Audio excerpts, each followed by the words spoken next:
ចឹងចំពោះសភៅខ្មែររាយនេះយើងមានតែជាភាសាអង់គ្លេសទេបាទហើយសម្រាប់កម្មវិធីថ្ងៃច័ន្ទនេះវេលាម៉ោង 9:30 នាទីយើងអានសភៅខ្មែរបកថារដូវអត្តអាហារបាទនេះជាភាសាខ្មែរហើយក្នុងនោះដែរក៏យើងអានភាសាអង់គ្លេសទន្ទឹមនឹងភាសាខ្មែរដែរដែលមានចំណងជើងថា Stirring Season បាទអញ្ចឹងចំពោះសភៅនេះយើងមានទាំងពីរភាសាខ្មែរនិងភាសាអង់គ្លេសហើយក្រុមអ្នកអានរបស់យើង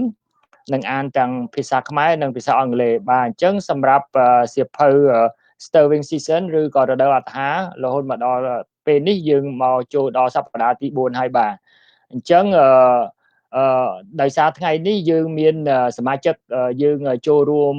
ក្នុងការអានហ្នឹងម្នាក់ទៀតថ្មីដែលគាត់បន្ទាប់ចូលរួមមកក្នុងកម្មវិធីយើងអញ្ចឹងយើងសូមការអនុញ្ញាតដើម្បីអញ្ជើញគាត់ឡើងមកដើម្បីធ្វើការណែនាំជូនប្រិយមិត្តក៏ដូចជាពុកម៉ែពូមីងទាំងអស់បានស្គាល់បាទអញ្ចឹងខ្ញុំ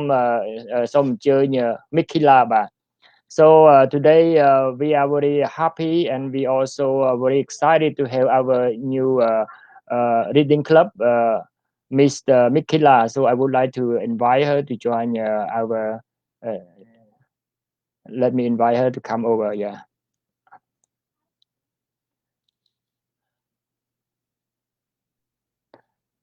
Micaela. Yeah, I'm very happy and very excited to have you on board with our reading club. So thank you for your time, for your you have a good heart to join us because this platform we are not just only try to promote our my author and also to share the knowledge from the book. We also try to connect with all the reader. It's not just only in Long Beach. We gonna connect to every Cambodian community. It's not just only for Cambodian community, for everyone because this book we have both English and Khmer version. So could you say a few words before we start the program? What is your impression regarding our program? So please, Micaela. Yes. I have been watching the live videos for the last few weeks, on and off, and I thought it was very encouraging to learn more about Khmer culture. So I just want to thank you for inviting me. Okay, again, warmly welcome to join our reading club, Micaela. Okay, so let me take this opportunity to invite our author, Dr. Seang Seng, to get to know you and also to have his impression regarding your presence on our team. So I would like to invite Dr. Seang Seng. Okay. Hello. He's coming. Hello. Hi, Yeah. Micaela. Okay, Lupu. Okay, please have a few words and welcome Micaela for joining our reading club. So please, Lupu. Oh, thank you so much. Micaela, we are so happy to have you join us for the reading club. And you are probably will be the first person that read the English version, and being born and raised in America, I guess. So we look forward to that, and thank you so much for doing that for us. Oh, thank you so much for inviting me. I have enjoyed your book so far. Yeah. Oh, thank you. So again, Micaela, our reading club platform, we not just only read among our team members. We also have the book author join us, waiting for any question, any clarification, in order to respond to the reader need.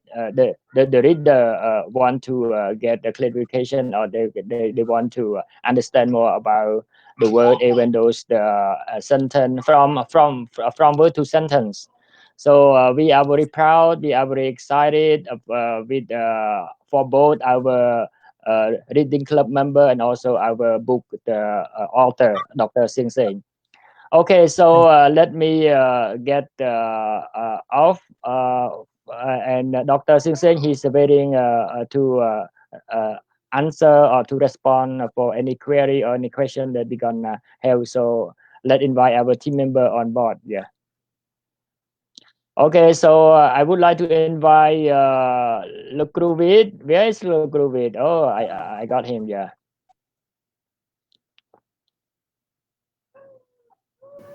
Okay, Lucru Viith, warmly welcome again. Welcome, Jabib. Welcome. Yeah. Micaela. Welcome to the family. So the next one is Kerry. Okay.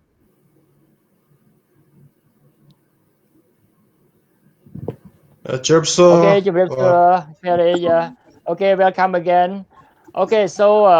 now the floor is yours. Lucru Viith, please take a lead for the English version. So then I gonna take a lead with the Khmer version after that. Yeah. Okay, thank you. Gary, you start first.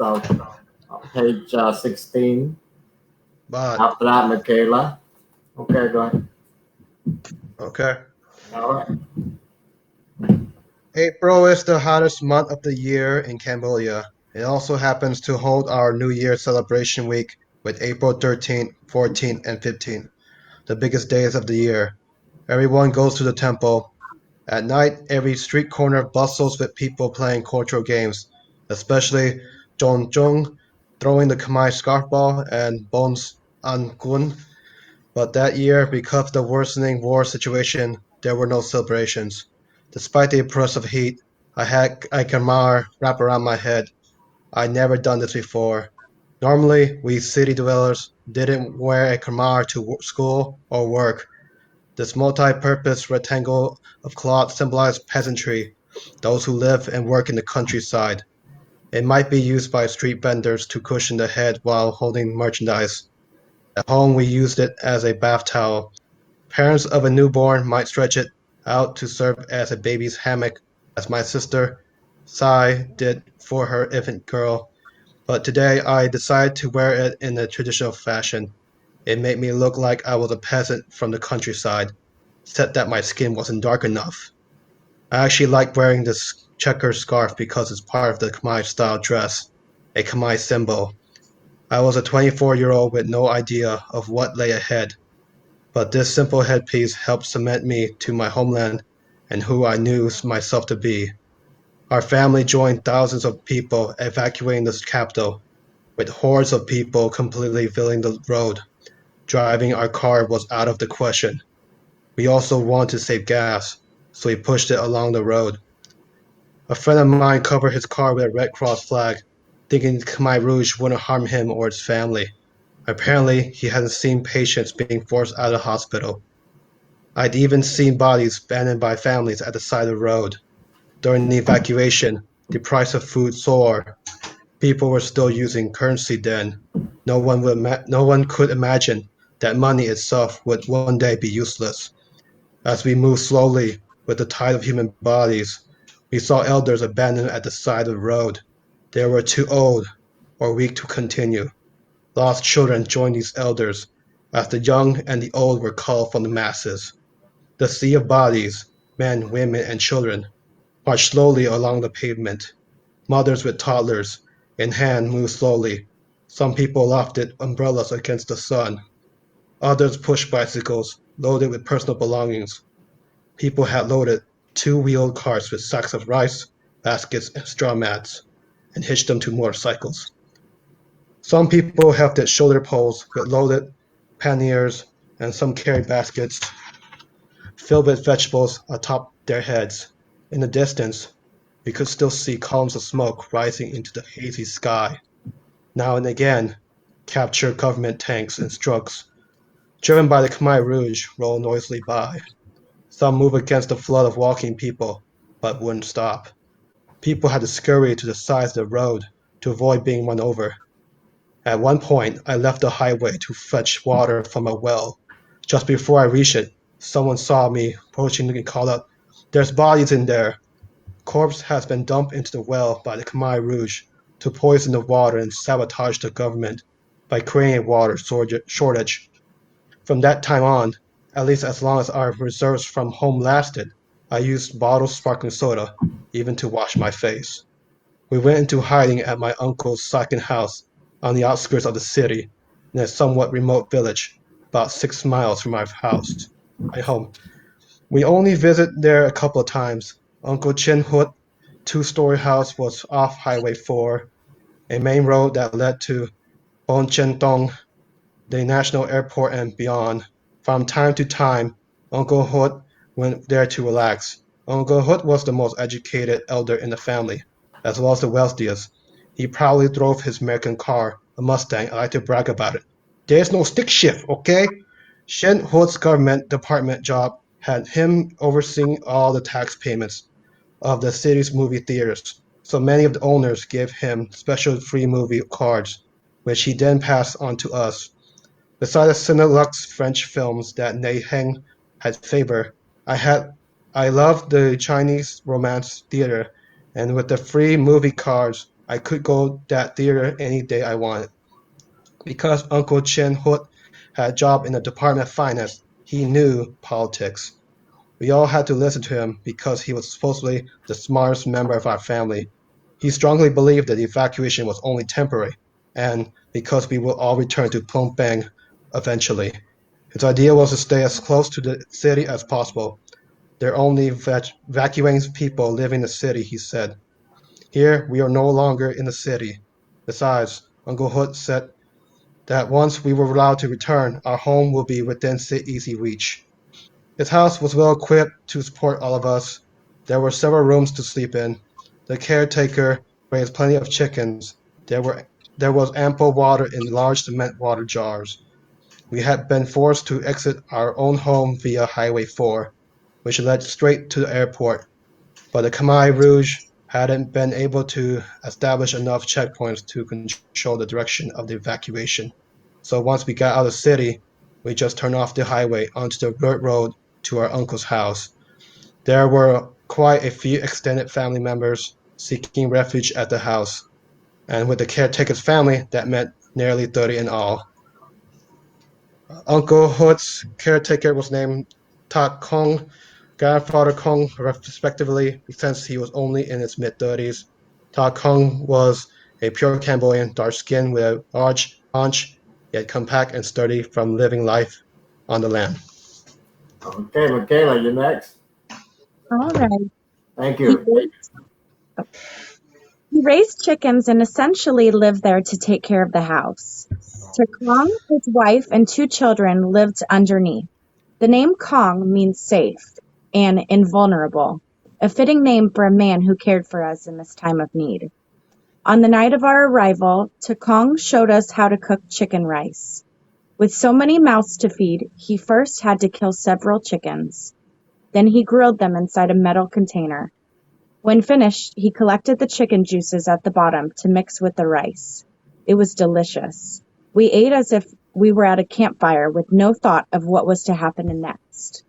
We thought we were safe from any further forced evacuation. This isn't such a bad place to hide out, I thought. But it seemed the Khmer Rouge goal was to evacuate everyone, not just those within the city limits. They'd begun with the city and then pushed outwards. The houses in this area were widely scattered, but one by one, residents were told to leave. It was only a matter of time before we, too, would be caught. In fact, the very next day, a soldier in black came by and ordered us to leave. He made no threat, and we didn't resist. Even when we were all forced to leave his house, Uncle stuck to his conviction. We should try to stay as close to the capital as possible. We listened to him and decided to go to a town called Kampong Katot. Is that how you pronounce it? Katot. Katot? Yeah, Because it was near Phnom Penh. And very importantly, it was the village Kong came from. Kong suggested we go there, and Uncle Hot trusted him, as he'd been the house caretaker for many years. Uncle Hot believed Kong would do all in his power to protect all of us. We needed to travel further south to be near water, and Kampong Katot was situated closer to the river. Naturally, he would accompany us. Everyone agreed. This too seemed like a good idea to me. We ended up walking the 12 miles to Kampong Ketut after the family car was snow. The car was taken from us in the middle of the road shortly after we left Uncle Pot's house. It was the first time I'd heard the term used in this way. In the old days, snow meant to ask for. But when the Khmer Rouge said it to us, it meant we're taking your car and there's nothing you can do about it. At first, life in Takong's village wasn't so bad. Kampong Ketut was an old village and largely untouched by the war. We were given abandoned huts to stay in, one hut for all of us, and beside it, another for the Hot family. Takong didn't live with us. He was classified differently.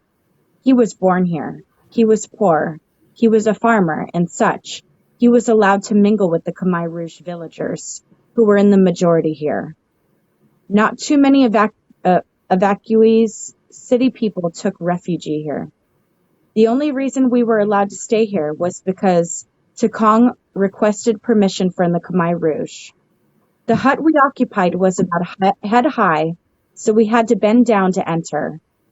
The roof was steep enough that part of it formed the two side walls. We had no beds. We slept on the ground. And with no bathroom, we walked out to the fields to relieve ourselves. This wasn't something particularly alien to us, after all. We'd been told ourselves this was village life, not the city. Each Khmer Rouge family, though, lived in a private hut. These huts were two-story pole houses, so they had bamboo or wood floor to sleep on. Perhaps because we were newcomers, the Khmer Rouge tasked us with light work. The Khmer Rouge chief would tell us what to do and where to go. This was immediately after the evacuation, and I suppose the Khmer Rouge work structure hadn't been well established yet. We cleaned up the grounds, gathered up downed branches, and hoed here and there. My grandmother was asked to chase birds out of the rice field. Every morning when I came out of the hut, there she was, sitting on the stool beside the rice field, waiting for the birds to land on the field. Then she would stand up, raise her arms in the air, and shout from the top of her lungs at the birds. Maybe because I'd never lived next to a rice field, I'd never seen anything like this. Rice and food rations hadn't yet begun, and we were able to subsist largely on the food stores we'd brought with us from home, mainly rice. In the capital, the Khmer Rouge demolished the National Bank of Cambodia. By this time, money was no longer useful. It had no value. The Khmer Rouge banned its use. My mother would trade articles of jewelry for rice and other food. I had no idea how she found persons to trade with, but everyone seemed to love gold, even the wives of Khmer Rouge cadre. From time to time, the Khmer Rouge would assign some of us to assist with work in other villages. And because I was a young man, I was one of those selected to work outside of the village. The Khmer Rouge, how do you pronounce that word? Cadre? That led my work group was an older man in his late 60s or early 70s. He was tall and lean, and I admired him for his health, as he strode barefoot and with purpose, his black pants down to just above his knees. I actually had a hard time keeping pace with him. Every once in a while, he looked back and he flashed us a smile as if we were once too young and too small. He was very nice to us and very friendly. We walked all morning to get to the work site, the digging of a canal. Besides it was a row of small huts. We were told this was where we would sleep at night. The floor of our hut was made of wood planks, and we were elated at the prospect of sleeping on a solid surface. I had nothing with me except a backpack that held an extra set of clothes, a light blanket, a metal plate, and a spoon. Since we'd arrived late in the afternoon, no work was assigned to us that day. I'd never walked this fast for this long. My legs ached, and when night fell, I collapsed on the wood floor of the hut. With no electricity or even a candle, the night was coal black and stifling with the weight of the unknown. as I set my backpack as a pillow and lay down shirtless on the bare floor. I looked up into the black nothing and thought to myself, this is my first time away from my family since we left home months ago. Even the night air was torrid. After a while, I began to itch, and so did the others. Before long, I was bitten all over my body. I now realized the hut was infected with bed bugs. I knew what these blood-sucking insects were, but I'd never before experienced the maddening itching they cause. I couldn't see them, but I knew they were everywhere. About the size of apple seeds, they crawled out at night. None of us had any chance of sleeping that night. We went outside and slept on the ground instead. Thank you, Micaela. Nice reading. We were tasked to help dig a canal, but after less than a week, they were sent me back to the Kampong Atut. The Khmer Rouge gave us food at work, but you have to carry your own plate and spoon. We marched off as a group with the Khmer Rouge cadet in front. At the time, I had no thought of escape because the work was not particularly burdensome, and starvation had yet to appear. Anyway, where would I go? It was Kampong Atut that we lost Sawan. One day, my sister's husband was taken away by the Khmer Rouge. This tall, square man had won the family over with his gracious manner. He always bowed and smiled when he addressed someone. I was younger than he, yet he addressed me as if I was his older brother-in-law. Quote, the organization need him to help organize the new government in the capital, unquote. The Khmer Rouge cadet said, someone had previously worked in the Interior Ministry. The Khmer Rouge led him away and we never saw him again.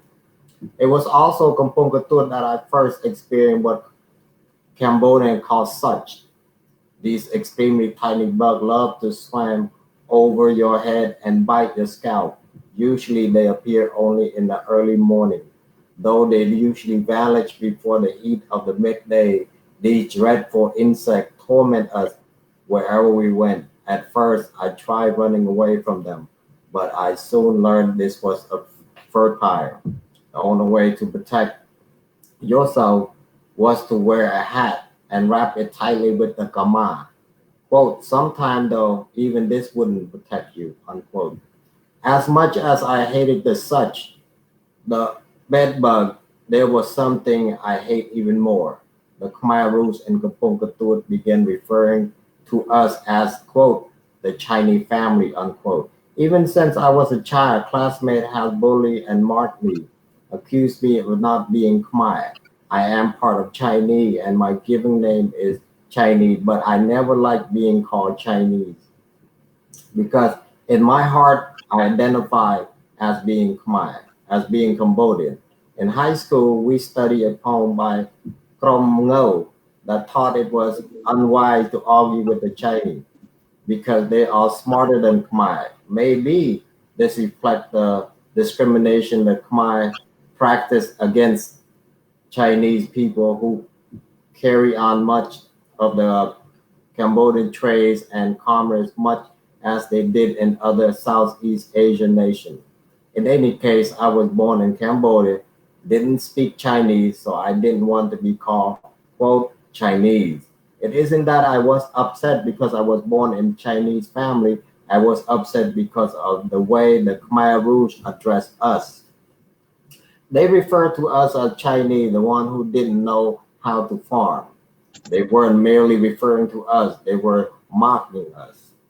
Because of this kind of discrimination being labeled as Chinese, something less than Khmer, none of us were happy in Kampong Atut. After living here for about 1 to 2 months, my father suggests that we shouldn't stay in this village and instead we should move on while we could to Vietnam. This trip should lead us even near to water. That was my father's idea, get close to water source. When he was younger, he transported palm sugar to Vietnam by canoe. He was a good swimmer and slightly more experienced in getting food from a river. My parents and grandparents were fluent in both Chinese and Vietnamese. At this point, we were actually free to travel in the sense that we could keep on walking until the road turned into National Highway number 2.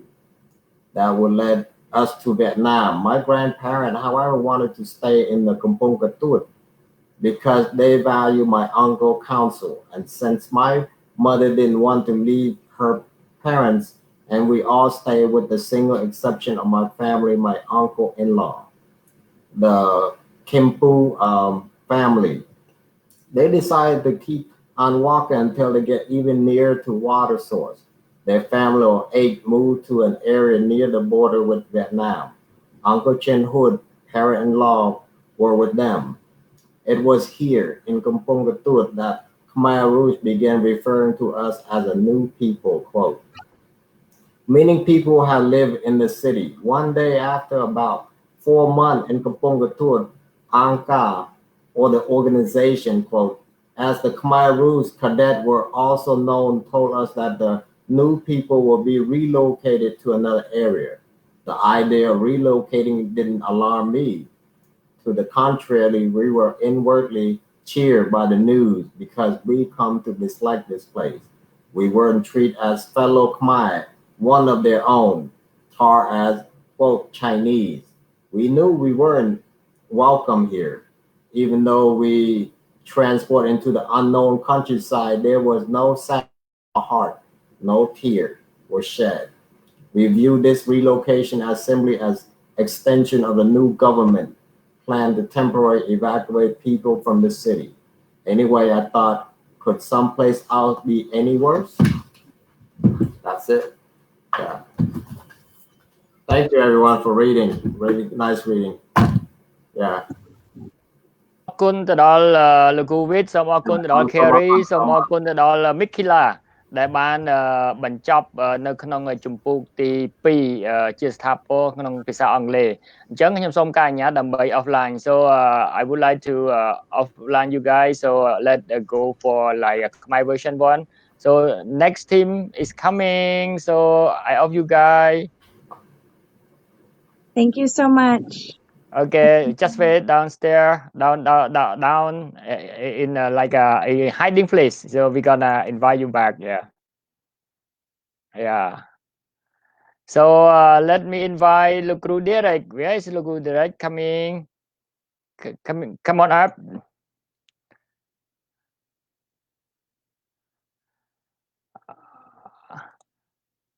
បាទជំរាបសួរលោកគ្រូ Derrick បាទ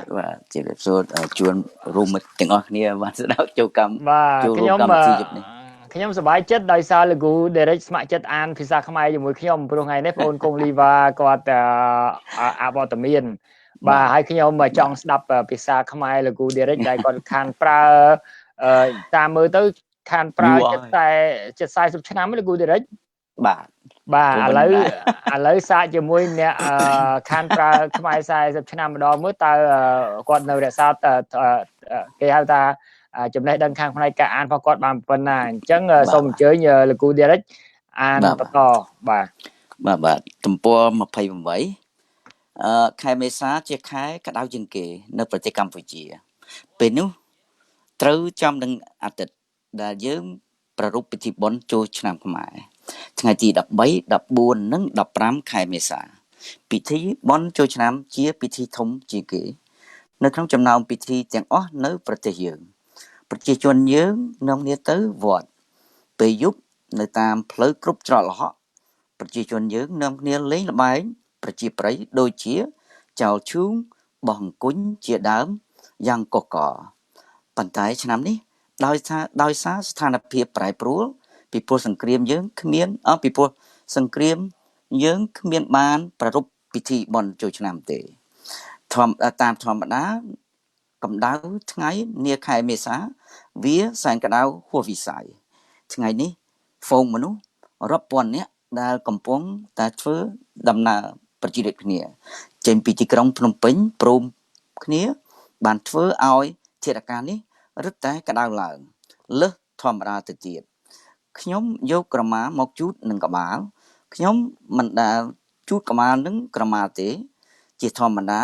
អ្នករស់នៅក្នុងទីក្រុង មិនប្រើក្រមាទៅសាលារៀនឬទៅធ្វើការទេក្រមាជានិមិត្តរូបនៃប្រជាជនកសិករអ្នកដែលរស់នៅតាមស្រុកស្រែចម្ការប៉ុន្តែអ្នកលក់ដូរតាមផ្លូវប្រើក្រមាសម្រាប់បក់រុយបាំងថ្ងៃឬជាទ្រនាប់សម្រាប់ទូលអីវ៉ាន់នៅក្នុងផ្ទះវិញយើងយកក្រមាមកធ្វើជាកន្សែងជូតខ្លួនឪពុកម្ដាយដែលមានកូនខ្ចីដោយប្អូនស្រីស៊ីច្រើនប្រើក្រមាជាអង្រឹងតាមពិតថ្ងៃនេះខ្ញុំដូចជាចូលចិត្តជូតក្បាលនឹងក្រមាពីព្រោះនេះជារបៀបទំនៀមទម្លាប់ខ្មែរវាធ្វើឲ្យគេមើលមកខ្ញុំដូចខ្ញុំជាប្រជាជនកសិករពីស្រុកស្រែប៉ុន្តែទោះតែស្បែកខ្ញុំមិនខ្មៅខ្ញុំមានអាយុ24ឆ្នាំហើយគ្មានគំនិតគិតយល់ពីអ្វីៗនៅពីមុខមែនប៉ុន្តែក្រមានេះជួយភ្ជាប់ខ្ញុំទៅនឹងមាតុភូមិខ្ញុំបញ្ជាក់ថាខ្ញុំជាកូនខ្មែរគ្រួសារយើងចូលរួមនឹងប្រជាជនឯទៀតរាប់ពាន់នាក់ជំលះចេញពីរដ្ឋធានីជាមួយវងមនុស្សពាសពេញផ្លូវយើងមិនបាច់ឆ្ងល់ទេថាហេតុអ្វីបានជាយើងមិនអាចបើកឡានបានយើងក៏ចង់សន្សំប្រេងសាំងដែរដូច្នេះយើងរុញឡានយើងទៅតាមផ្លូវមិត្តខ្ញុំម្នាក់យកក្រណាត់អង្គការកាកបាទក្រហមមកគ្របពីលើឡានក្នុងបំណងថាខ្មែរក្រហមពិតជាមិនប៉ះពាល់វានិងគ្រួសារវាទេតាមមើលទៅវាប្រហែលមិនបានឃើញអ្នកជំងឺដែលត្រូវគេបង្ខំឲ្យចេញពីមន្ទីរពេទ្យទេនៅពេលពួកយើងកំពុងតែជំលះចេញតម្លៃរបស់ម្ហូបអាហារបានឡើងថ្លៃកប់ពពកប្រជាជននៅប្រើលុយនៅឡើយក្នុងគ្មាននរណានឹងឃើញសោះថាលុយនឹងคล้ายជារបស់គ្មានតម្លៃពេលយើងបន្តដំណើរយ៉ាងយឺតទៅមុខជាមួយនឹងវងមនុស្សដ៏ស្កេស្កាយើងឃើញមនុស្សចាស់ខ្លះត្រូវបានគេ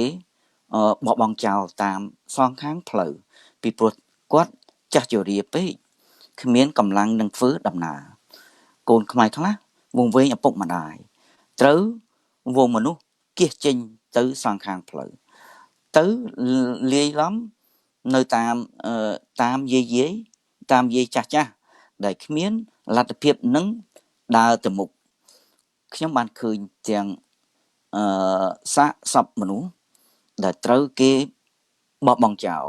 នៅតាមចិញ្ចើមថ្នល់ទៀតផងមនុស្សសមុទ្រមនុស្សទាំងប្រុសស្រីចាស់ក្មេងប្រជារាស្ត្រគ្នាដើរយឺតតាមផ្លូវមានម្ដាយខ្លះពោកូនជាប់ទៅនឹងដៃខ្លះមានឆ័ត្របាំងការពារកម្ដៅព្រះអាទិត្យខ្លះទៀតបណ្ដើរកង់ដែលមានអីវ៉ាន់សំពីងសំពងខ្លះទៀតដាក់អីវ៉ាន់មានបាវអង្គកញ្ច្រែងល្អីកញ្ជើនិងកន្ទេលជាដើមពាសពេញទៅលើរមាក់ខ្លះទៀតយកដើមឫស្សីមកធ្វើជាស្នែងសម្រាប់សែងអីវ៉ាន់ហើយខ្លះទៀតទូលចង្អេរពុពេញទៅដោយបន្លែផ្លែឈើនៅលើក្បាលនៅពីចម្ងាយយើងនៅមើលឃើញផ្សែងភ្នក់ខ្មូខ្មាញ់ហើរទៅលើអាកាស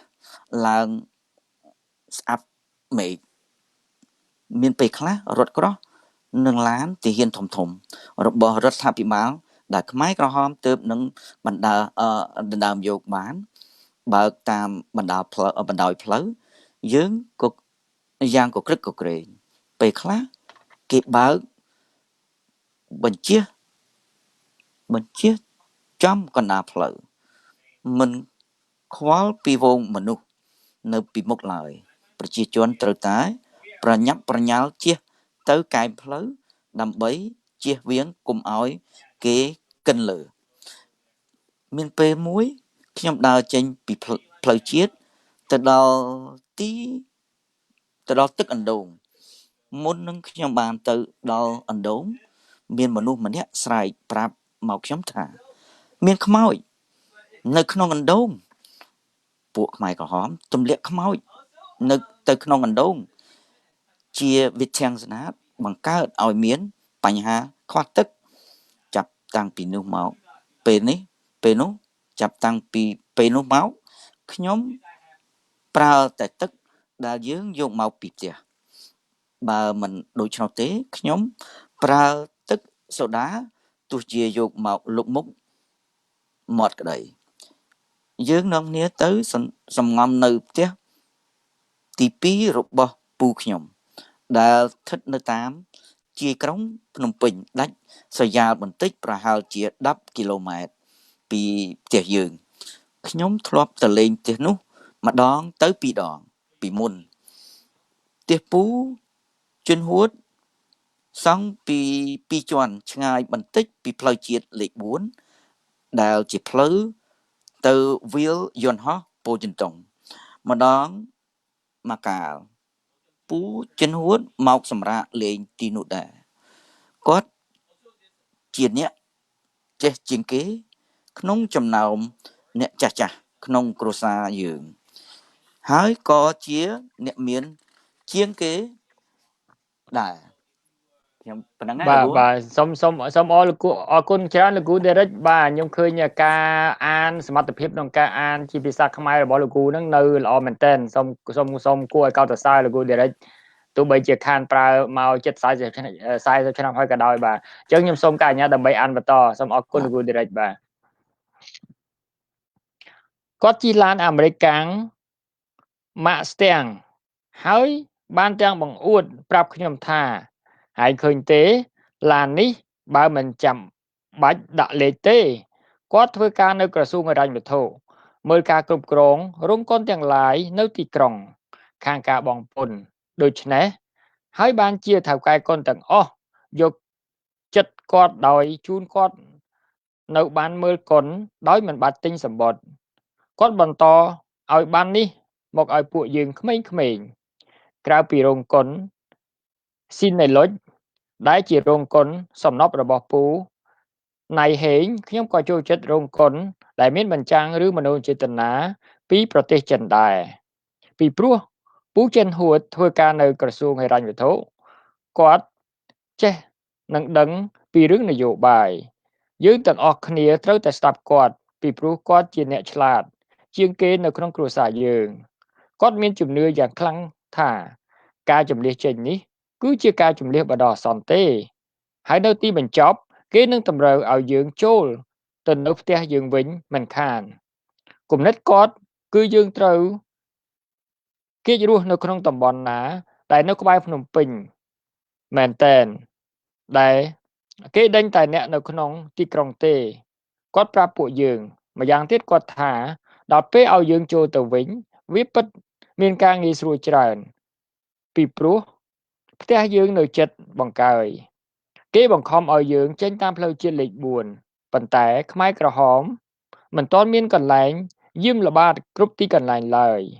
ក្នុងការត្រួតពិនិត្យកុំឲ្យប្រជាជនចេញតាមផ្លូវជាតិដូច្នេះបន្ទាប់ពីយើងចេញផុតពីទីក្រុងភ្លាមយើងចេញពីផ្លូវជាតិតាមផ្លូវលំមួយនៅខាងឆ្វេងដៃតម្រង់ឆ្ពោះទៅផ្ទះពូចិនហួតតែម្ដងមានគ្រួសារផ្សេងទៀតដែលជាប់សាច់ញាតិយើងមកជាមួយដែរហើយរួមជាមួយគ្រួសារអ្នកបម្រើរបស់ពួកខ្ញុំទៀតយើងមានគ្នាទាំងអស់30នាក់អ្នកបម្រើរបស់ពូចិនហួតឈ្មោះតាគង់គាត់មានអាយុតែជាង30ឆ្នាំប៉ុណ្ណោះទេប៉ុន្តែយើងហៅគាត់ថាតាពីព្រោះយើងគោរពគាត់ជាអ្នកថែរក្សាផ្ទះនេះហើយក៏រស់នៅទីនេះដែរគាត់រស់នៅខាងក្រោមផ្ទះជាមួយប្រពន្ធនិងកូនគាត់2នាក់គាត់ជាពូជខ្មែរសុទ្ធស្បែកពណ៌ខ្មៅមៀតធំដុសក្បាលពោះត្រលុកប៉ុន្តែរាងហាប់មាំដោយសាររស់នៅតាមជីវិតអ្នកស្រែចម្ការរាងគាត់សមនឹងឈ្មោះគាត់ដែលជាអ្នកថែរក្សាពួកយើងចំពេលដែលយើងកំពុងត្រូវការគាត់ប្រែថាសុវត្ថិភាពឬមិនអាចមានគ្រោះថ្នាក់ផ្ទះពូចិនហួតមានកន្លែងទូលាយល្មម យើងមានអ្វីៗគ្រប់គ្រាន់ក្នុងការផ្គត់ផ្គង់ពួកយើងទាំងអស់គ្នាតាគង់ចិញ្ចឹមមាន់ជាច្រើនហើយមានទឹកពេលពេញក្នុងពាងស៊ីម៉ង់3-4ខាងក្រោយផ្ទះនៅពេលយប់យើងទៅដុះមាត់ក្នុងពងពួកយើងគាត់ត្រង់យកខ្លាញ់ចេញពីមាន់មកលាយជាមួយនឹងបាយធ្វើឲ្យរសជាតិម្ហូបអាហារពេលនោះសែនឆ្ងាញ់មែនទែនយើងទទួលទានអាហារពេលនោះរីករាយដូចយើងជួបជុំគ្នាធម្មតានៅផ្ទះពេលយប់ដោយគ្មានគិតពីអ្វីៗហើយនឹងអាចកើតមានអ្វីឡើយនៅពេលដែលខាងមុខសោះឡើយយើងគិតថាយើងពិតជាបានរួចខ្លួនអំពីការបង្ខំឲ្យយើងជម្លៀសចេញពីទីនេះហើយម្យ៉ាងទៀតទីកន្លែងនេះជាកន្លែងសមល្មមសម្រាប់យើងសំងំពួនប៉ុន្តែគោលម្ដងរបស់ខ្មែរក្រហមហាក់ដូចជាចង់ជម្លៀសប្រជាជនទាំងអស់មិនឲ្យគ្រាន់តែប្រជាជនក្នុងទីក្រុងប៉ុណ្ណោះទេគាត់ចាប់ផ្ដើមពីអ្នកនៅក្នុងទីក្រុងរួចទៅមកដល់អ្នកនៅខាងជ័យក្រុងទៀតផ្ទះនៅតំបន់នេះឃ្លាតឆ្ងាយពីគ្នាបន្តិចប៉ុន្តែផ្ទះមួយទៅផ្ទះមួយប្រជាជននៅទីនេះត្រូវគេបង្ខំឲ្យចេញមិនយូរមិនឆាប់ពួកគេពិតជាមករកផ្ទះយើងឃើញមិនខានការពិតថ្ងៃបន្ទាប់យោធាស្លៀកពាក់ខ្មៅបានមកដល់មែនហើយក៏បញ្ជាពួកយើងឲ្យចេញពីផ្ទះយោធានេះមិនគំរាមកំហែងយើងទេហើយយើងក៏មិនហ៊ានរឹងរូសដែរបើទោះបីជាពួកយើងបានត្រូវគេបណ្ដេញតទៅទៀតឲ្យចេញពីផ្ទះទី2ក្តីពូចេញហួតនៅតែប្រកាន់ភ្ជាប់ទៅនឹងជំនឿសុបរបស់គាត់ថារបស់គាត់យើងត្រូវតែជ្រើសរើសកន្លែងណាដែលនៅជិតភ្នំពេញយើងទាំងអស់គ្នាស្ដាប់តាមគាត់ហើយសម្រេចចិត្តទៅកំពង់កន្ទួតពីព្រោះស្រុកនេះនៅមិនឆ្ងាយពីទីក្រុងប៉ុន្មានទេហើយអ្វីដែលពិសេសមែនទែនគឺពីព្រោះស្រុកនេះជាស្រុករបស់តាគង់ឲ្យយោបល់ថាយើងគួរទៅនៅស្រុកគាត់ហើយពូចិនហួតទុកចិត្តលើតាគង់ពីព្រោះគាត់ធ្លាប់មើលថែរក្សាផ្ទះទី2នេះជាច្រើនឆ្នាំមកហើយពូចិនហួតមានជំនឿថាតាគង់នឹងជួយការពារពួកយើងទៅតាមសមត្ថភាពដែលគាត់អាចធ្វើបានយើងត្រូវធ្វើដំណើរបន្ថែមទៀតឆ្ពោះទៅទិសខាងត្បូងហើយកំពង់កទួតស្ថិតនៅមិនឆ្ងាយពីប្រភពទឹកប៉ុន្មានទេពីព្រោះមានព្រែកនៅក្បែរទីនេះហើយជាសំណាងរបស់យើងតាគង់ជាអ្នកនាំផ្លូវយើងទាំងអស់គ្នាយល់ព្រមសម្រាប់ខ្ញុំការសម្រេចចិត្តនេះវាហាក់ដូចជាត្រឹមត្រូវឡានយើងត្រូវពួកយោធាស្នើយកបន្ទាប់ពីចេញពីផ្ទះពូចិនហួតបានបន្តិចមកនេះជាលើកទី1ហើយដែលពួកគេប្រើពាក្យស្នើតាមរបៀបនេះពីដើមពាក្យស្នើមានន័យថាសួរឲ្យដឹងឬពិគ្រោះជាមុនសិនប៉ុន្តែពួកខ្មែរក្រហមប្រើពាក្យនេះមានអត្ថន័យថាយើងរឹបអូសយកឡានមិត្តឯងហើយទោះជាមិត្តឯងព្រមឬក៏មិនព្រមក៏ដោយយើងត្រូវដើរអស់ចម្ងាយ12គីឡូម៉ែត្រទៀតទើបមកដល់កំពង់កទួតជាដំបូងជីវិតរស់នៅភូមិរបស់គាត់មិនជាពិបាកណាស់ណាទេកំពង់កទួតជាភូមិចាស់ដែលមិនបានទទួលការប៉ះពាល់ឬខូចខាតប្រមាណទេដោយសារសង្គ្រាមគេឲ្យគ្រួសារយើងនៅក្នុងខ្ទមដែលត្រូវគេបោះបង់ចោលជាយូរមកហើយខ្ទមមួយសម្រាប់គ្រួសារយើងទាំងអស់គ្នាហើយខ្ទមមួយទៀតជាប់ទៅនឹងខ្ទមយើងសម្រាប់គ្រួសារពូចិនហួតតាគង់មិនរស់នៅជាមួយយើងទេគាត់មានលំដាប់ថ្នាក់ខុសគ្នាពីពួកយើងគាត់កើតនៅទីនេះគាត់ជាអ្នកក្រគាត់ជាវណ្ណៈកសិករហើយដូច្នេះហើយបានជាគេអនុញ្ញាតឲ្យគាត់រស់នៅជាមួយគ្នាជាមួយពួកខ្មែរក្រហមដែលជាអ្នកភូមិភាគច្រើននៅទីនេះយើងមិនសូវឃើញមានអ្នកជម្លៀសខ្លួនមកពីទីក្រុងច្រើនទេនៅទីនេះមូលហេតុ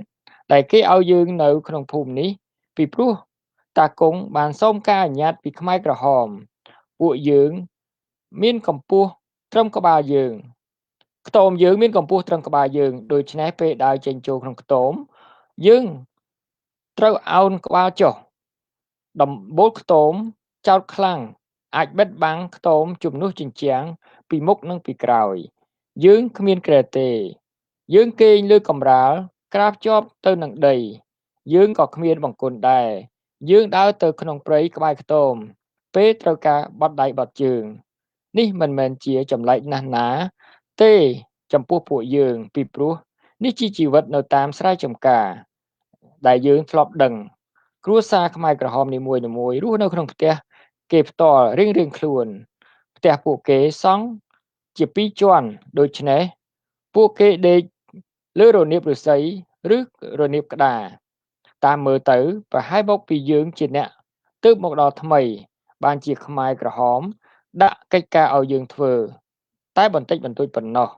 ប្រធានខ្មែរក្រហមជាអ្នកប្រាប់យើងឲ្យទៅធ្វើការនៅទីណាការជំនះប្រជាជនទើបនឹងកើតឡើងថ្មីនៅឡើយដូច្នេះខ្ញុំប៉ានស្មានថាខ្មែរក្រហមមិនទាន់មានជំហររឹងប៉ឹងនៅឡើយទេអំពីចលនាសម្ព័ន្ធខាងបែងចែកការងារឲ្យប្រជាជនធ្វើគេឲ្យយើងបោះសម្អាតទីធ្លាឬមែកឈើនិងកាប់ដីបន្តិចបន្តួចតែប៉ុណ្ណោះគេឲ្យយាយខ្ញុំទៅអង្គុយដេញចាបនៅវាលស្រែរាល់ពេលព្រឹកប្រហៀមពេលខ្ញុំចេញពីខ្ទមខ្ញុំឃើញគាត់អង្គុយនៅលើកូនកៅអីក្បែរវាលស្រែរងចាំមើលចាបពេលឃើញចាបភ្លាមគាត់ក្រោកឈរឡើងលើកដៃទាំងពីរឡើងទៅលើស្រែកវោវោទៅចាបនេះមកពីខ្ញុំមិនដែលរស់នៅតាមស្រែទើបខ្ញុំមិនដែលឃើញអ្វីគួរឲ្យអស់សំណើចដូចនេះទេគេមិនទាន់បែងចែកម្ហូបអាហារឲ្យយើងនៅឡើយទេហើយយើងក៏នៅមានម្ហូបអាហារដែលយើងយកមកពីផ្ទះនៅឡើយដែរជាពិសេសអង្ករនៅពេលនេះលុយគ្មានជាវត្ថុឥតប្រយោជន៍លែងមានតម្លៃខ្មែរក្រហមបញ្ឈប់លែងឲ្យប្រើលុយម្ដាយខ្ញុំយកខ្សែកខ្សែដៃទៅដូរជាអង្ករឬម្ហូបអាហារខ្ញុំមិនដឹងថាតើគាត់រកអ្នកដោះដូរនោះតាមវិធីណាទេប៉ុន្តែមនុស្សគ្រប់គ្នាដូចជានៅតែស្រឡាញ់មាសនៅឡើយនេះរាប់ទាំងប្រពន្ធមេកងខ្មែរក្រហមផងពីពេលមួយទៅពេលមួយខ្មែរក្រហមចាប់តាមពួកយើងខ្លះឲ្យទៅជួយធ្វើការនៅភូមិផ្សេងទៀតហើយពីព្រោះខ្ញុំនៅក្មេងខ្ញុំត្រូវគេជ្រើសរើសឲ្យទៅធ្វើការនៅខាងក្រៅភូមិយើងអ្នកមូលដ្ឋានដែលជាអ្នកដឹកនាំយើងជាមនុស្សចាស់ម្នាក់ដែលមានអាយុប្រហែល7ឬជាង70ឆ្នាំបន្តិចបន្តួចគាត់ស្គមខ្ពស់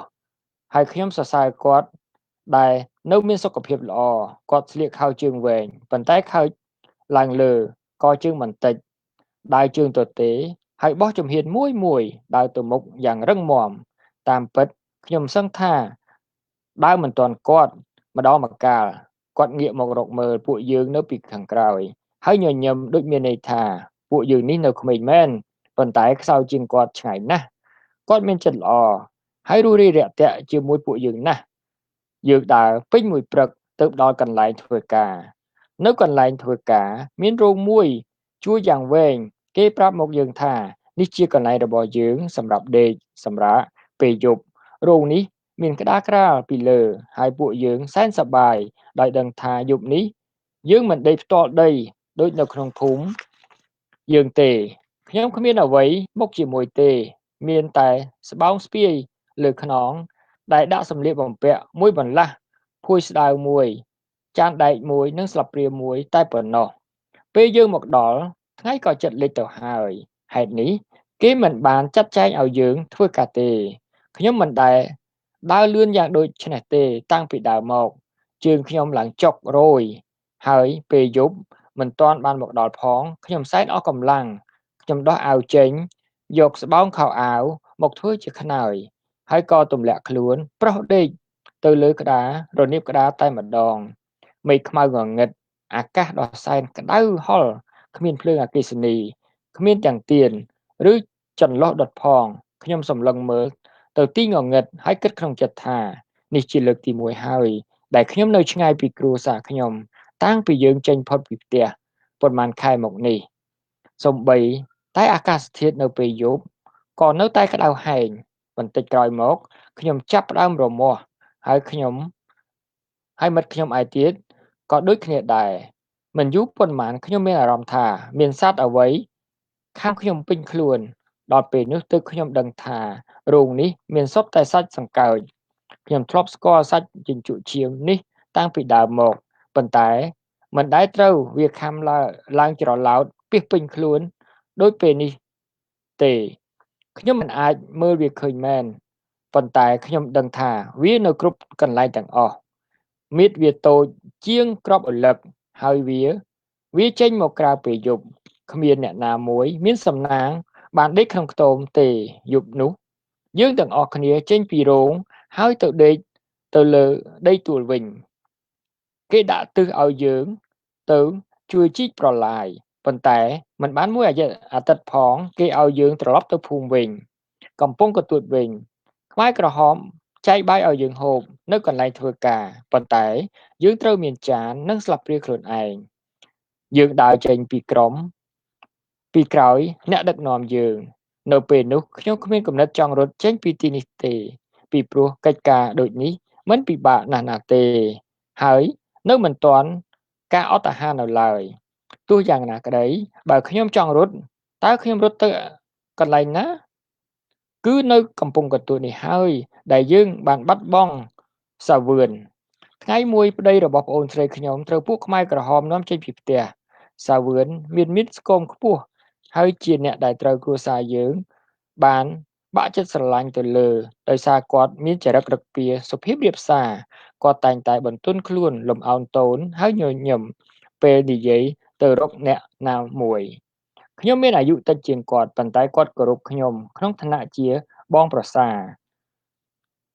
អង្គការយើងត្រូវការឲ្យមិត្តវឿនទៅជួយរៀបចំរដ្ឋាភិបាលថ្មីនៅទីក្រុងខ្មែរក្រហមប្រាប់មកយើងបងវឿនធ្លាប់ធ្វើការនៅក្នុងក្រសួងមហាផ្ទៃពីដើមមកបន្ទាប់ពីខ្មែរក្រហមនាំគាត់ចេញទៅយើងមិនដែលបានជួបគាត់វិញទេគឺក៏នៅកំពង់កន្ទួតនេះដែលខ្ញុំបានស្គាល់សត្វសុចជាលើកដំបូងបំផុតក្នុងជីវិតខ្ញុំសត្វតូចល្អិតមែនតើនេះចូលចិត្តរោមពេញលើក្បាលហើយខំស្បែកក្បាលយើងភាកច្រើនវាចេញមកតែពេលព្រឹកព្រលឹមទេបើទោះជាទូទៅវាហើរចេញបាត់អស់មុនកម្ដៅថ្ងៃមកដល់ក្តីសត្វដែលខ្ញុំសែនភ័យខ្លាចនិងសែនស្អប់នេះវាឆាវយើងគ្រប់កន្លែងដែលយើងនៅមុនដំបូងខ្ញុំសាករត់ចេញពីវាប៉ុន្តែក្រោយមកខ្ញុំរៀនសូត្រដឹងថារត់ចេញពីវាគឺគ្មានបានការអ្វីទេមធ្យោបាយតែមួយដែលអាចការពារយើងបានគឺយកក្រមាមកចងក្បាលយើងជាច្រើនជាន់ឲ្យជិតជួនកាលទៀតទោះបីជាធ្វើយ៉ាងណាក៏ដោយក៏នៅតែមិនឈ្នះវាពិតមែនហើយថាខ្ញុំសែនស្អប់សុចនិងសង្កើចប៉ុន្តែនៅមានរឿងមួយទៀតដែលខ្ញុំស្អប់ជាងគេខ្មែរក្រហមនៅកំពង់កន្ទួតចាប់ផ្ដើមហៅយើងថាគ្រួសារចិនតាំងពីខ្ញុំនៅជាកុមារមិត្តរួមថ្នាក់ខ្ញុំចូលចិត្តចំអន់សាច់ពេបជ្រាយថាខ្ញុំមិនមែនសញ្ជាតិខ្មែរទេខ្ញុំជាកូនកាត់ចេញហើយឈ្មោះខ្ញុំឈ្មោះចិនប៉ុន្តែខ្ញុំមិនចូលចិត្តឲ្យគេហៅខ្ញុំថាចិនទេពីព្រោះជាប់នៅក្នុងដួងចិត្តខ្ញុំចាត់ទុកខ្លួនឯងជាខ្មែរនៅវិទ្យាល័យយើងរៀនអំពីកំណាព្យច្បាប់ក្រមងុយដែលមានវគ្គមួយចែងថាពីព្រឹកស្លៀកហូលជល្ងាចស្លៀកសខ្វះចងក្បិនពីព្រឹកតបកក្បាលចិនល្ងាចមិនទាន់ចិនដាក់ខ្នោះច្បាប់នេះចង់ប្រដៅយើងថាមុននឹងឆ្លោះជាមួយចិនត្រូវគិតមើលឲ្យបានត្រឹមត្រូវសិននេះប្រហែលជាឆ្លុះបញ្ចាំងពីការប្រកាន់ពូជសាសន៍ដែលខ្មែរខ្លះអនុវត្តទៅលើអ្នកមានសញ្ជាតិចិនដែលទទួលរ៉ាប់រងភាគមួយយ៉ាងធំនៃចំនួននិងពាណិជ្ជកម្មនៅប្រទេសកម្ពុជានិងប្រទេសអាស៊ីអាគ្នេយ៍ទោះជាយ៉ាងណាក៏ដោយខ្ញុំកើតនៅក្នុងប្រទេសកម្ពុជាហើយមិនទាំងចេះនិយាយចិនផងដូច្នេះខ្ញុំមិនចង់ឮគេចាត់ទុកខ្ញុំជាចិនទេនេះមិនមែនខ្ញុំអន់ចិត្តពីរឿងខ្ញុំកើតក្នុងត្រកូលចិនទេខ្ញុំឈឺចិត្តពីព្រោះខ្មែរក្រហមឌៀមដាមមកគ្រួសារយើងថាជាអ្នកមិនដែលធ្វើស្រែចម្ការពីព្រោះតែអេរយាប័តរបៀបប្រកាន់ពូជសាសន៍លៀបពណ៌ពួកយើងថាជាចិនអ្វីដែលមិនដល់ខ្មែរគ្មាននរណាម្នាក់នៅក្នុងគ្រួសារយើងរីករាយនឹងរស់ក្នុងភូមិកំពង់កន្ទួតនេះទៀតទេបន្ទាប់ពីរស់នៅទីនេះបាន1ខែទៅ2ខែមកឪពុកខ្ញុំឲ្យយោបល់ថាយើងមិនគួរបន្តរស់នៅក្នុងទីនេះទៀតទេយើងគួរចេញទៅតាមទិសខាងកើតឆ្ពោះទៅប្រទេសវៀតណាមវិញ ទាន់គេនៅមិនទាន់ខាត់យើងម្យ៉ាងទៀតធ្វើដំណើរទៅទិសខាងកើតនិងនាំយើងទៅកាន់តែចិត្តទៅស្រុកដែលជាប់នឹងទឹកនេះគឺជាគំនិតឪពុកខ្ញុំទៅកន្លែងណាដែលចិត្តទឹកពេលឪពុកខ្ញុំនៅក្មេងគាត់ធ្លាប់ធ្វើទឹកស្ករត្នោតតាមទូកទៅប្រទេសវៀតណាមគាត់ពូកែហែលទឹកហើយមានបទពិសោធន៍ច្រើនខាងរកត្រីក្នុងទន្លេឪពុកម្ដាយនិងតាយាយខ្ញុំចេះនិយាយភាសាទាំងពីរចិននិងយួនយ៉ាងស្ទាត់ជំនាញនៅពេលនេះយើងនៅមានសេរីភាពនឹងធ្វើដំណើរទៅមុខទៀតបានប៉ុន្តែតានិងយាយរបស់ខ្ញុំចង់នៅកំពង់កន្ទួតពីព្រោះគាត់ឲ្យតម្លៃទៅលើយោបល់ពូចិនហួតហើយពីព្រោះម្ដាយខ្ញុំមិនចង់ចេញចោលឪពុកម្ដាយគាត់យើងទាំងអស់គ្នាសុខចិត្តមិនធ្វើដំណើរទៅមុខទៀតទេលើកលែងតែគ្រួសារលោកកឹមបូដែលជាសាច់ថ្លៃរបស់ពូចិនហួត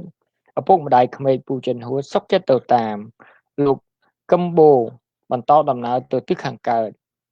ហើយក៏នៅកំពង់កន្ទួតនេះដែរដែលខ្មែរក្រហមចាត់ទុកយើងថាជាប្រជាជនថ្មីដែលមានន័យថា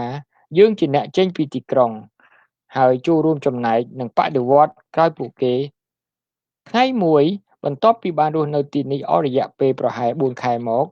អង្គការប្រាប់ពួកយើងដែលជាប្រជាជនថ្មីថាយើងត្រូវតែផ្លាស់ទីកន្លែងទៅកន្លែងផ្សេងទៀតដំណើរនេះមិនធ្វើឲ្យយើងមានការភ័យបារម្ភទេផ្ទុយទៅវិញនៅក្នុងចិត្តយើងអបអរសាទរអំពីដំណឹងនេះពីព្រោះយើងមិនចូលចិត្តរស់នៅទីនេះទេតាមរបៀបដែលពួកគេរិះគន់មកលើយើងដឹងថាពួកខ្មែរក្រហមមិនស្វាគមន៍ពួកយើងទេបើទោះជាយើងមិនដឹងថាយើងត្រូវគេដឹកចេញទៅទីណាក៏ដោយយើងគ្មានការសោកសៅក្នុងចិត្តហើយយើងក៏មិនស្រក់ទឹកភ្នែកដែរយើងពិចារណាថាការផ្លាស់ប្ដូរទីកន្លែងគឺគ្រាន់តែជាគម្រោងការបន្ថែមរបស់រដ្ឋាភិបាលថ្មីក្នុងការជម្លៀសប្រជាជនចេញពីទីក្រុងប៉ុណ្ណោះទោះជាយ៉ាងណាក៏ដោយខ្ញុំគិតថាតើមានកន្លែងណាទៀតដែលពិបាកជាងកន្លែងនេះទេបាទអញ្ចឹងជំពូកទី2ជាភាសាអង់គ្លេសនិងភាសាខ្មែរត្រូវបានបញ្ចប់បាទអញ្ចឹងខ្ញុំសូមការអនុញ្ញាតដើម្បីជួបជាមួយនឹងក្រុមធំទាំងអ្នកអានភាសាខ្មែរនិងភាសាអង់គ្លេស so I would like to invite both group reading in Khmer and also the group reading English comes together so let me invite the group Viith first yeah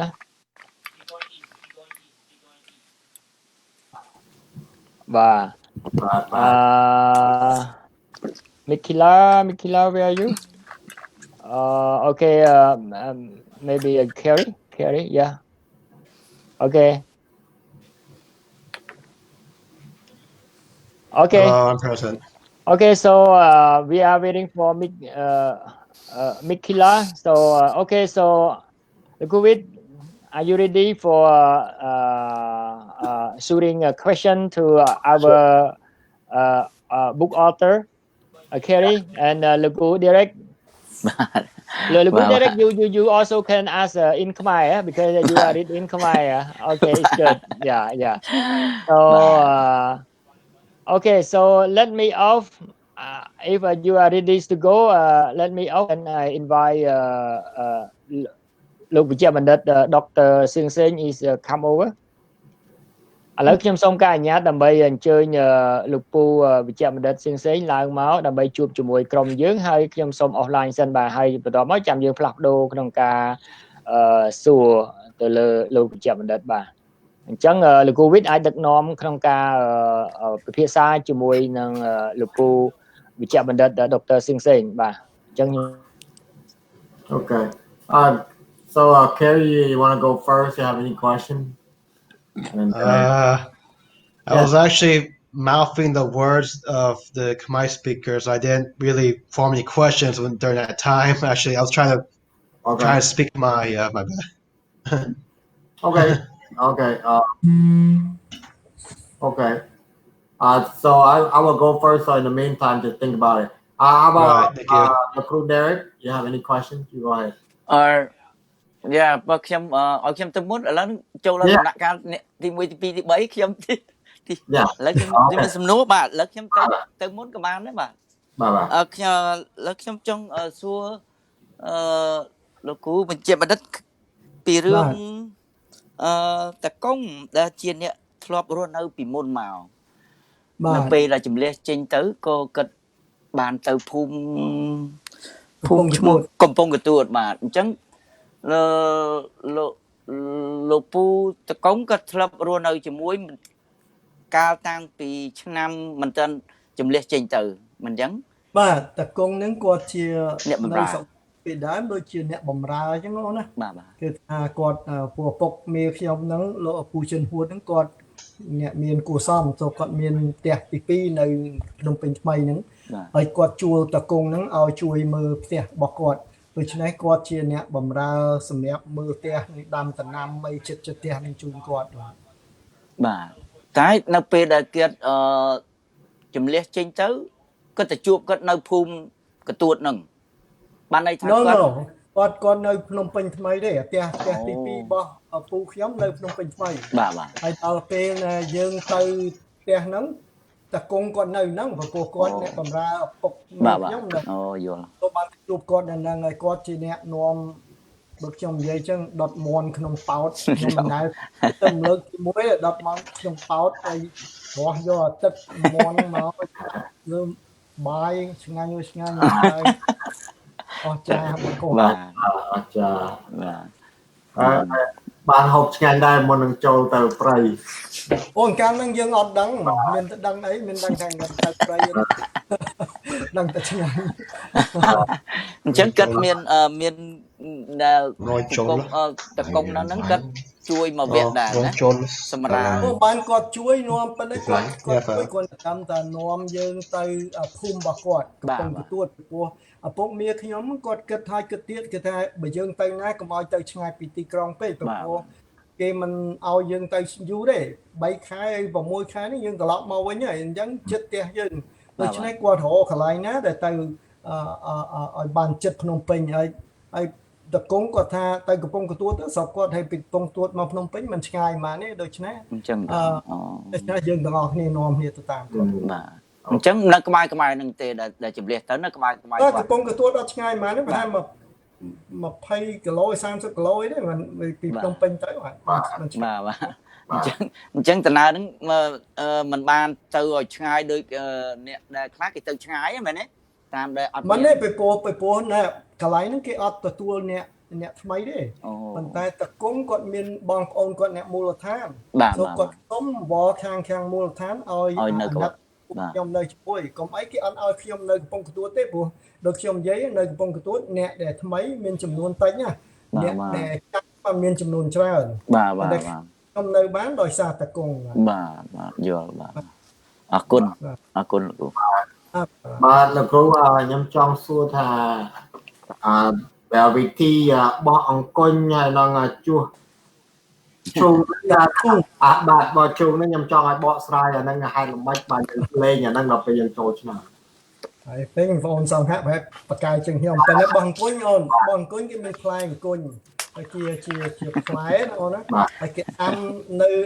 ភាគច្រើនគេដាំវាមានកាយ3ហើយកាយ5បាទកាយ3វាមាន3ទៅតាមអង្គញយើងច្រើនបន្តិចហើយកាលណាយើងមានកាយ3ហើយអាអ្នកនៅខាងក្រោយនេះបោះហើយកាលណាយើងត្រូវបោះទៅបានដួលច្រើនយើងឈ្នះនឹងយើងទៅជួសបានហើយយើងយកអង្គញមួយហ្នឹងទៅនាប់មួយទៀតនេះជួសនៅលើដែលជង្គង់ភាគច្រើនអាហ្នឹងបងអង្គញចោលឈូងគឺថាគេចងកម្មា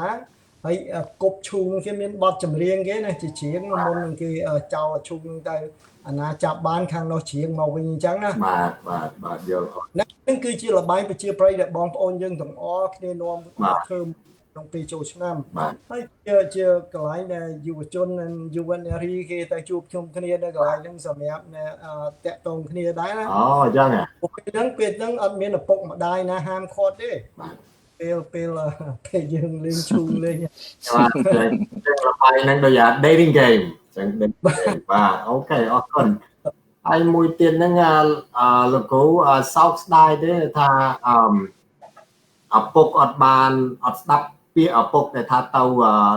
ស្រុកយួនស្រុកចិត្តនៅផ្ទះតកុងវិញ កាលហ្នឹងអូនយើងអត់ដឹង បាទ យើងមិនដឹងទេតើយើងបន្ទាប់ពីយើងទៅពួកឪពុកខ្ញុំឲ្យស្លាប់នៅក្នុងភូមិមួយទៀតរួចហើយបានខ្ញុំចាប់ផ្ដើម feel ថា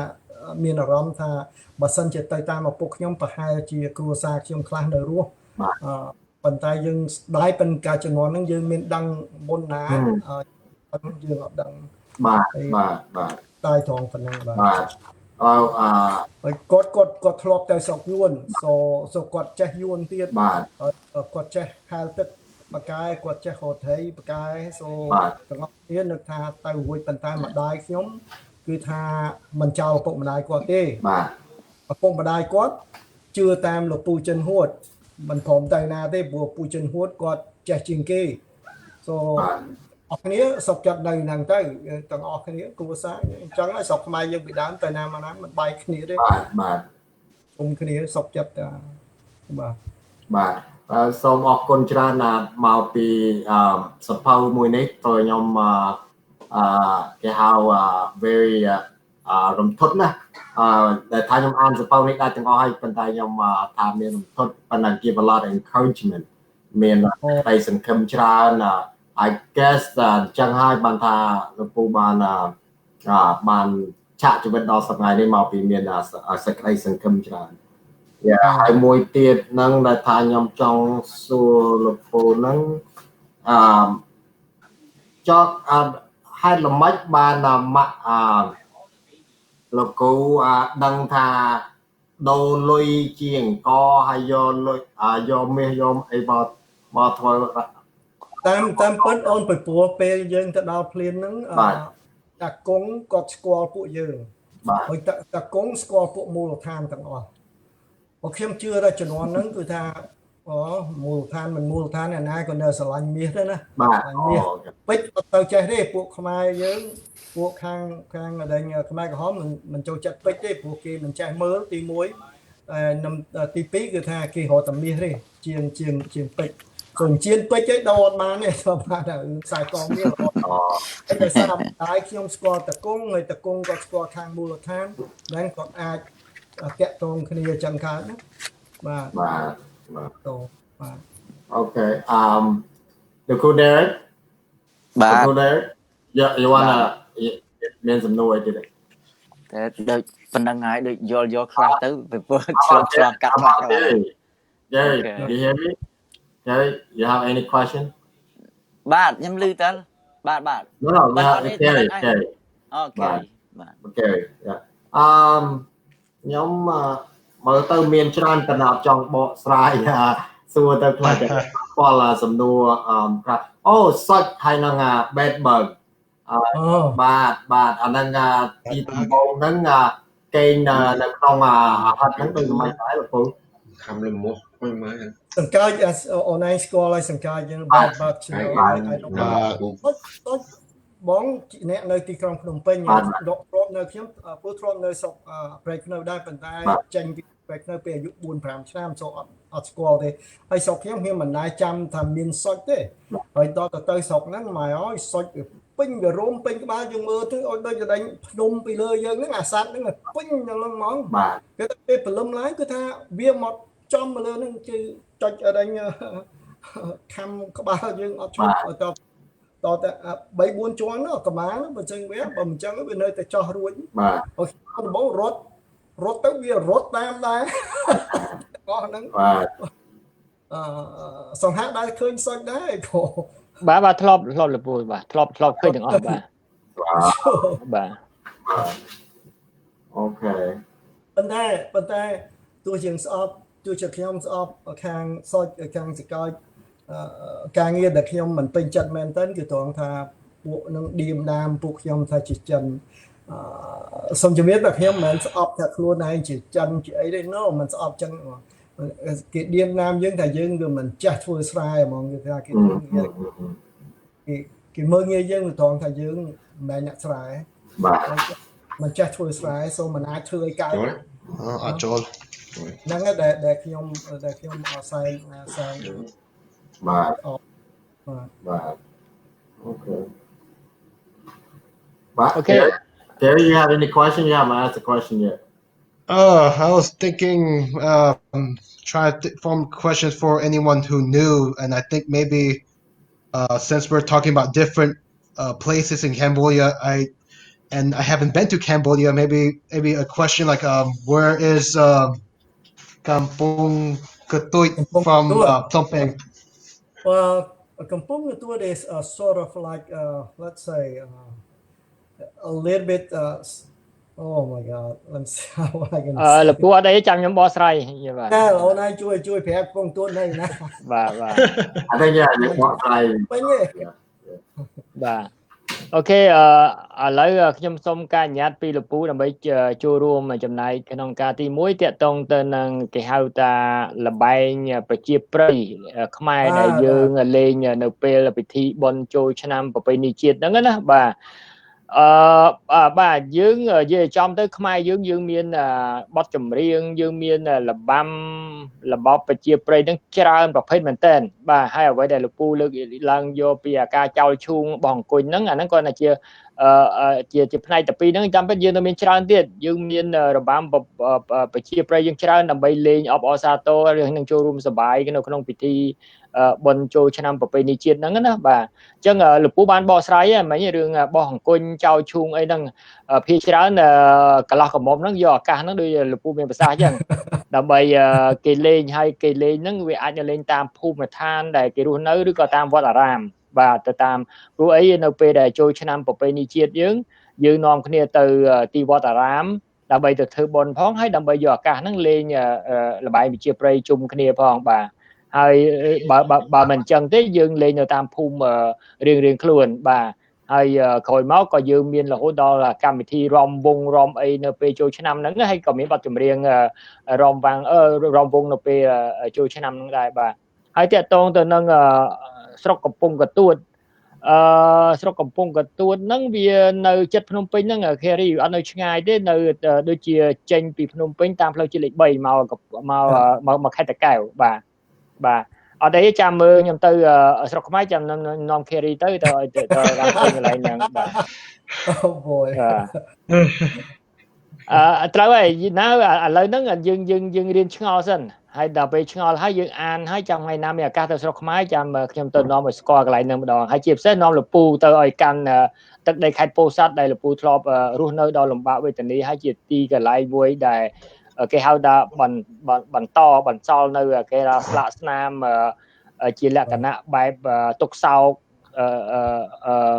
ឬក៏មានការតក់ស្លុតនៅទឹកដីខេត្តពោធិ៍សាត់ហ្នឹងប៉ុន្តែឥឡូវពោធិ៍សាត់នឹងពោធិ៍សាត់កាលពីសម័យលោកពូនៅគឺ completely different បាទវាអត់មានដូចពីមុនទៀតទេហើយក៏អត់មានខ្មែរក្រហមអីនៅទីហ្នឹងទៀតដែរបាទខ្ញុំមានសំណួរពីរសួរលោកពូដែរព្រោះខ្ញុំអានទៅហាក់ដូចជាមានការអាត់កំបាំងតាក់ទងសំណួរទាំងពីរហ្នឹងដែលខ្ញុំចង់លើកសួរទី1ហ្នឹងតាក់ទងជាមួយនឹង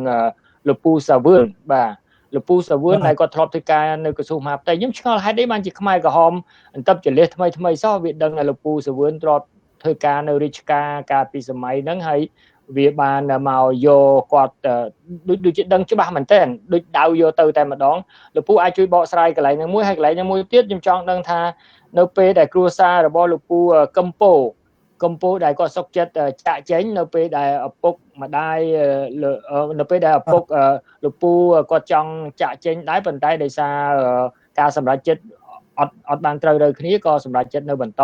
ប៉ុន្តែចំពោះគ្រួសារលោកកំពូហ្នឹងក៏បានសម្រេចចិត្តចាក់ចេញទៅតើមកដល់ពេលនេះលោកពូមានបានដំណឹងឬក៏យ៉ាងម៉េចដែរលោកពូមកដល់ពេលនេះបាទអញ្ចឹងសូមជឿលោកពូបាទ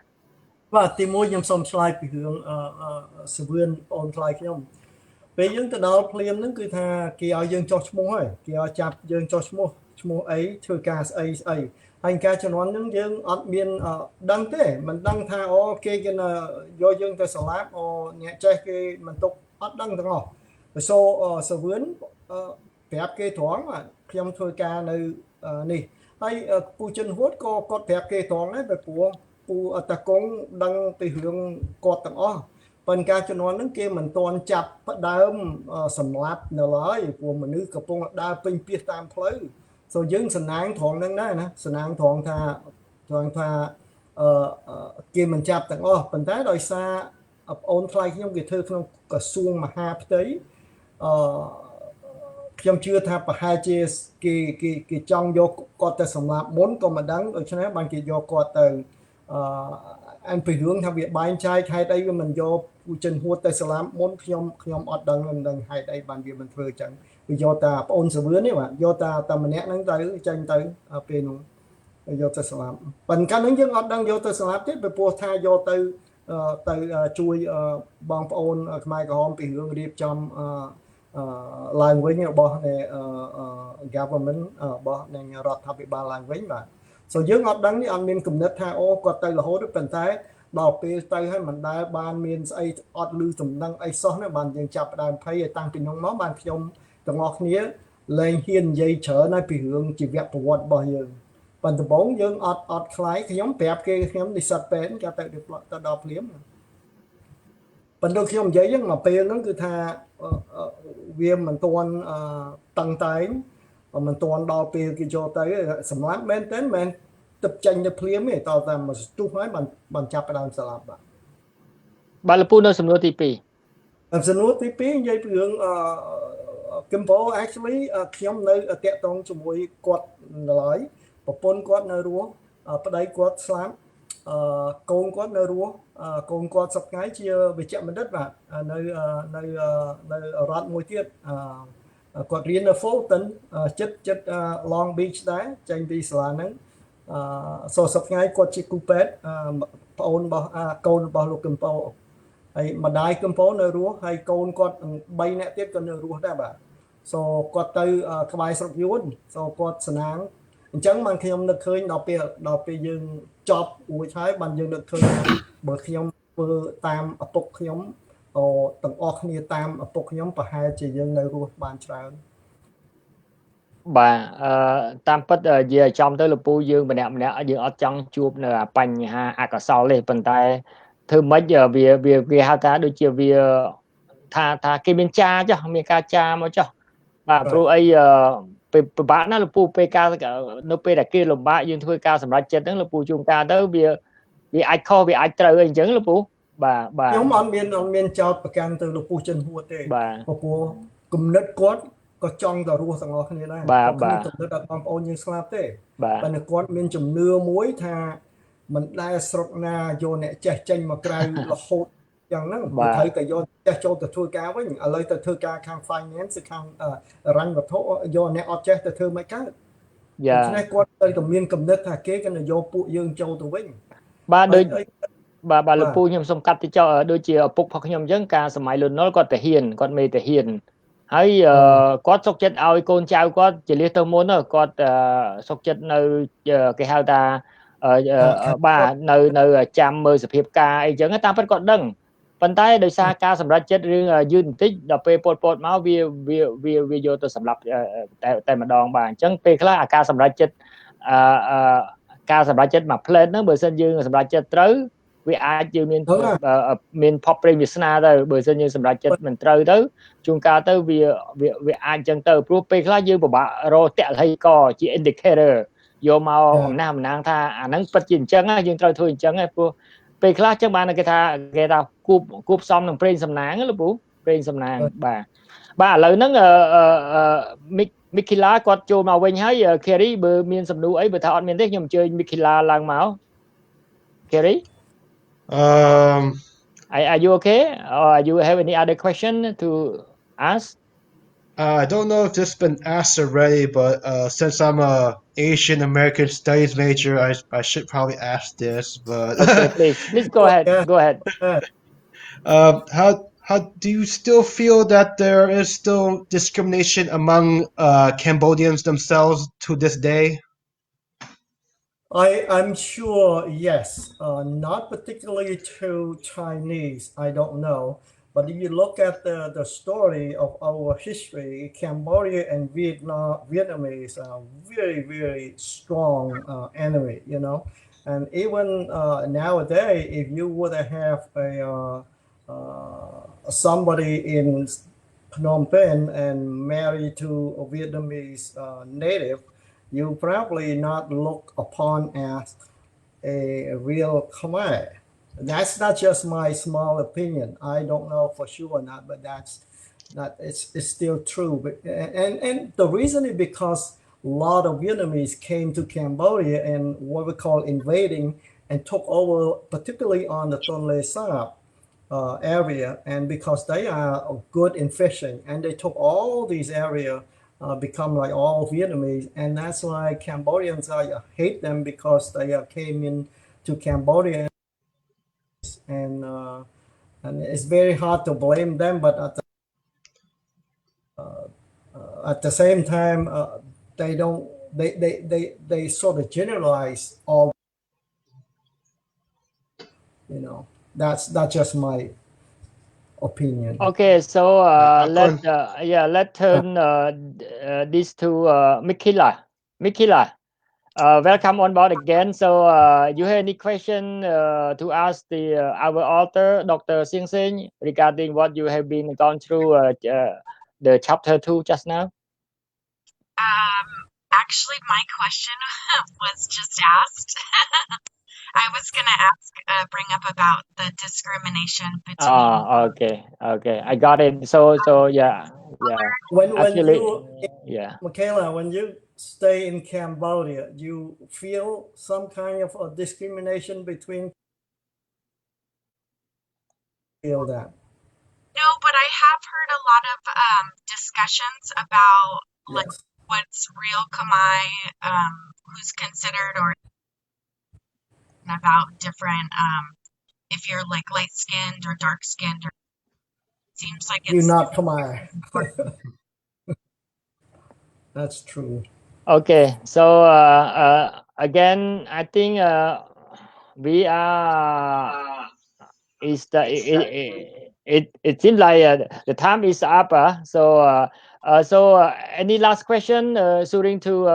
Dr. Seang Seng, Kerry? Well, I like to apologize to Micaela in terms of this format, because my book came in Khmer and English, and therefore you were like waiting for a long time after you read English, and now you sit there and wait for the Khmer to finish. But I think this is another way for us to teach all the other, our community about our language, and probably even teach them about American too. So this is a long format, and you are strong that willing to stay and stick around with us. Yeah. Thank you so much. So yeah, because to me, I'm originally born and grow up and educated from Cambodia. So it luckily that having me here to read Khmer in United States in Long Beach.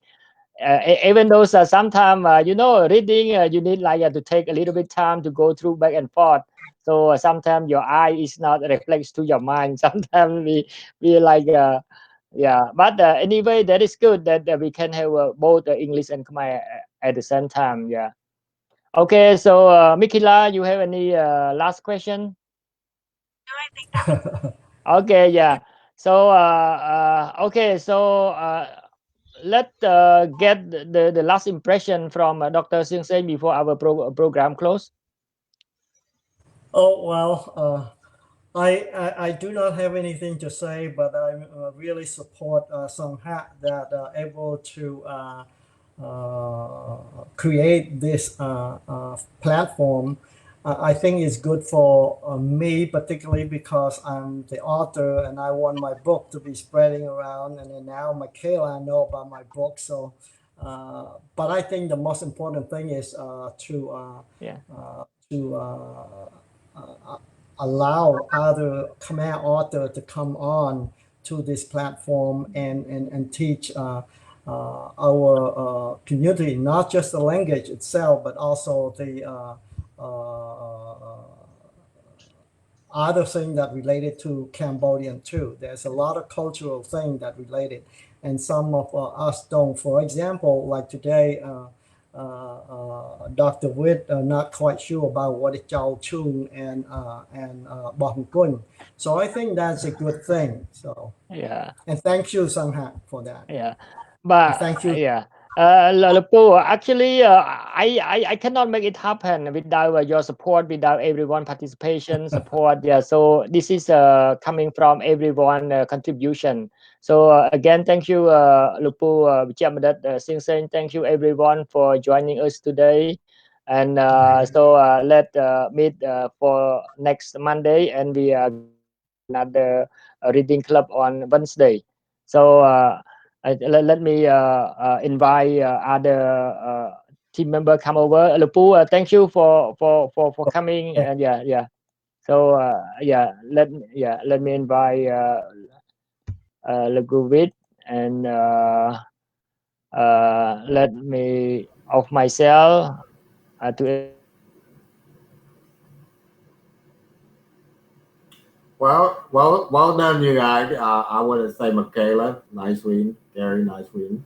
So at this point, I guess you want to say the last word to the audience and to the author. Anything, Kerry? Want to go first? Me? Yeah. It was great reading a book based on a doctor's perspective. So that's a much different perspective compared to the other book. Yes. So it's like seeing different views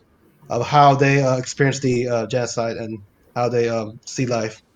Yes. Thank you. Thank you, Micaela. Any insight on this chapter too? It was just very powerful, and I think that it's a lot different hearing different readers, and especially having the author as well join us. I thought that it was